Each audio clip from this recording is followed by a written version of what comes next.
insiste, insiste. Nous partageons avec vous ce court partage sous le thème insiste. Vous êtes à l'écoute du programme encouragement du jour Shalom. Ulrich Venga avec vous. Frères, sœurs, nous devrions comprendre que une partie des expériences de l'humain concerne la recherche du sens de la vie.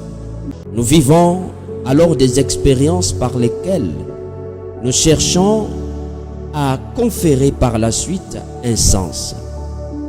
Les hommes de ce siècle se posent alors les questions existentielles que peuvent être les suivantes.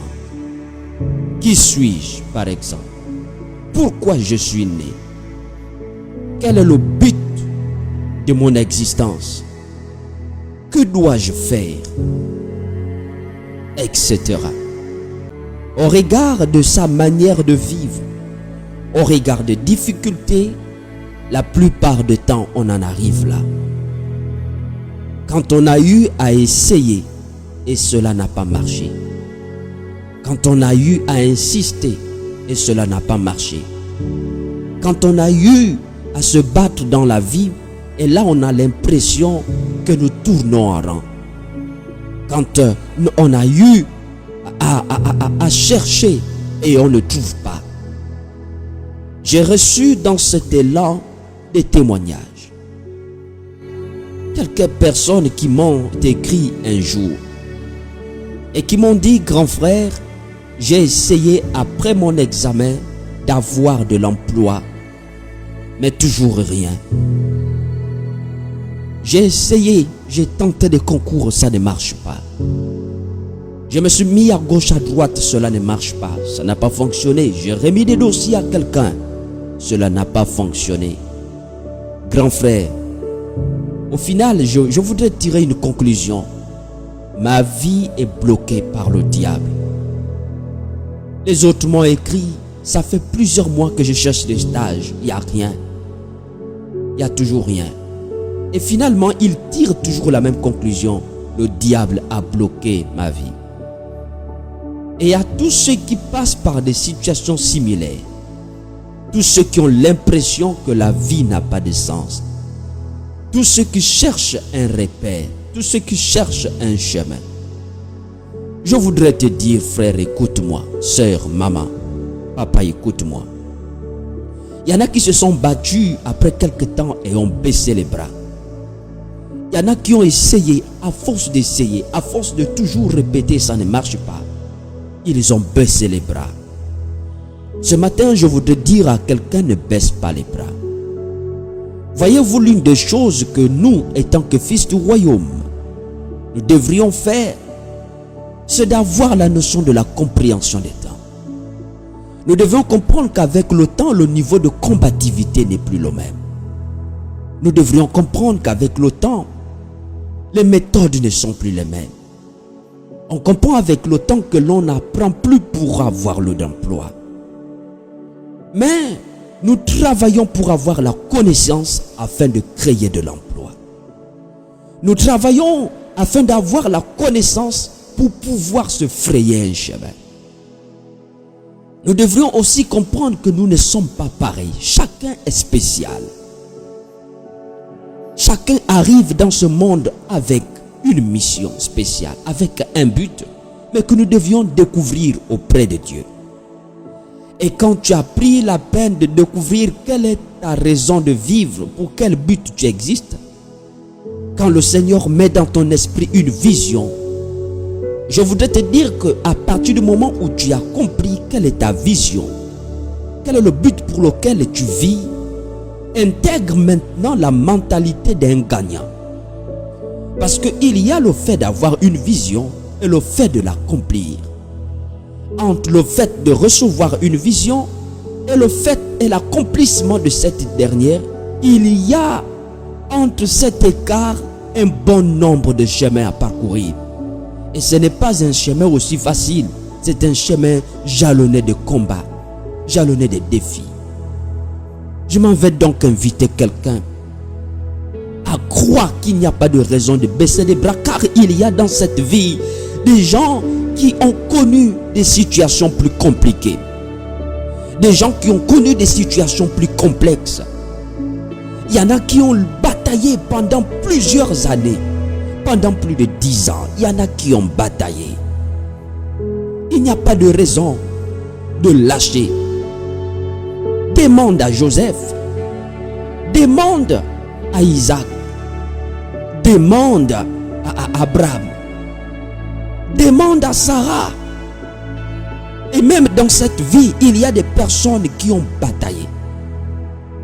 Il y en a qui n'ont pas lâché, pas un seul coup. Je connais l'histoire d'un homme que je m'en vais te faire connaître toi aussi. De moins si tu la connais, je m'en vais te la rappeler. C'est l'histoire d'un homme qui est né en 1809. En 1816, à l'âge de 7 ans, il a été forcé à travailler durement. Je dis bien à 7 ans, parce que sa famille était expulsée de la maison. Il a été forcé à travailler durement. En 1818, il perd sa mère. En 1828, il perd sa sœur. En 1831, il lance son premier business et il fait faillite. En 1832, il se présente aux élections législatives. Il perd. En 1833, il entreprend encore d'avoir de l'argent. Il fait des prêts et il lance encore à nouveau un business. Et voyez-vous, il fait encore faillite. En 1835, je dis bien en 1835, il rencontre une femme merveilleuse et il tombe amoureux. Ainsi, il se fiance. Mais quelque temps après, en 1836, la femme meurt. Et là, il rentre dans une période sombre de sa vie, au cours de laquelle il fait pratiquement une dépression. Il chute et il reste là alité pendant 6 mois durant. Mais après, il se relève. Il dit, je ne m'arrêterai pas là. Il se relève. Alors, il réalise qu'il n'y a pas de temps à perdre. Et donc, la même année, il se représente encore aux élections législatives. Mais voyez-vous, et là, il perd encore en 1836. En 1840, il se présente pour être électeur. Et là aussi, il perd. En 1842, il rencontre la femme avec laquelle il va finir sa vie. Et à nouveau, il tombe amoureux, il se marie. Et cette dernière lui donne 4 enfants. Mais des 4 enfants, il perd 3 enfants. Et il en reste un. En 1843, il se présente au Congrès. Finalement, il perd encore.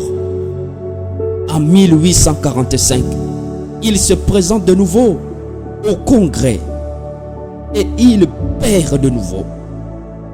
En 1850, son fils meurt. En 1854, il se présente au Sénat et voyez-vous, il perd. En 1856, il se présente pour être vice-président. Et là, il perd avec moins de 100 voix.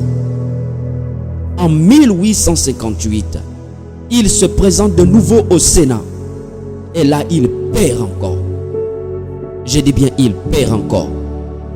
Finalement, la vie ressemble comme celle d'un perdant. Mais il avait un objectif. Il savait qu'un jour, les choses changeront. Il n'a pas baissé les bras. Il savait qu'un jour, les choses devaient changer. Il savait que les choses ne resteront pas les mêmes. Ça pouvait changer un jour. Malgré les douleurs, malgré les multiples échecs, il croyait toujours. Et alors, je dis bien et alors, en 1860, Abraham Lincoln est élu président des États-Unis d'Amérique. Et il fait 2 mandats exceptionnels qui font de lui l'un des présidents les plus respectés et ceux qui ont le plus impacté l'histoire des États-Unis. Je voudrais dire à quelqu'un ce matin que souvent on voit le côté des vainqueurs. Souvent on acclame les gens pour leur réussite, mais l'on oublie les coulisses de sa réussite. Je voudrais donc dire à toi qui m'écoutes que dans les coulisses de quelqu'un qui a réussi, dans les coulisses de quelqu'un que l'on acclame, dans les coulisses de quelqu'un que l'on supporte, se trouve l'histoire d'un homme et d'une femme qui n'a jamais baissé les bras au-delà des difficultés. Est-ce que tu comprends cela? Tu dois comprendre que la réussite découle au bout de l'effort. Nous devrions nous forger une mentalité de vainqueur si nous voulons avancer. Jésus-Christ a vaincu. Il n'y a pas de raison pour nous de perdre. Nous combattons dans la victoire, mais nous combattons quand même. Nous combattons pour gagner et non pour rester là. Je voudrais donc dire à quelqu'un qui s'est assis à cause de multiples défaites, je voudrais te dire, relève-toi. Relève-toi de là où tu t'es endurci. Relève-toi. Insiste. Insiste jusqu'à ce que tu gagnes. Insiste jusqu'à ce que tu gagnes.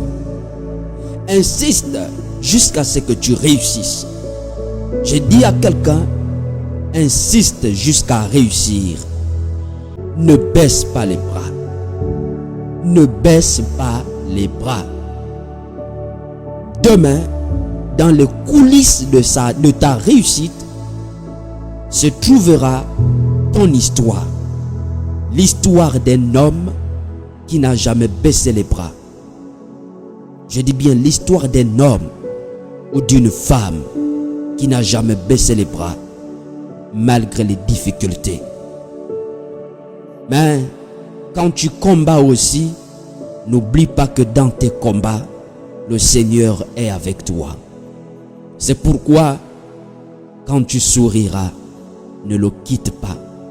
Reste avec lui. Nous avons voulu partager avec vous. Insiste. Insiste jusqu'à ce que tu réussisses. Frère, même s'il faille que tu laves les assiettes dans des restaurants, lave les assiettes. Même s'il faille que tu te battes durement, frère, bats-toi. J'ai dit bats-toi. Même s'il faille que tu soulèves une bassine pour mettre sur la tête, soulève la bassine. Insiste. Frère, tu as essayé. Tu es toujours tombé en faillite. J'ai dit insiste. J'ai dit à quelqu'un insiste. Essaye. Mets-toi encore. Mets-toi encore. Dépose encore. Dépose encore. Dépose encore. Va encore frapper à la porte. On finira par t'appeler. Ne lâche pas. J'ai dit, ne lâche pas. Frère, tu vises haut. Insiste. Continue à assister aux réunions. Tu as déposé la candidature. Ça a été rejeté plusieurs fois. Continue. Garde ta vision à l'esprit. Insiste. Un jour, tu seras élu. Je dis tu seras élu et tu souriras. Que Dieu te bénisse. Que Dieu te bénisse. Que Dieu te bénisse. Ne lâche pas. Crois encore et insiste. Que Dieu vous bénisse. Shalom, shalom. C'était le programme encouragement du jour.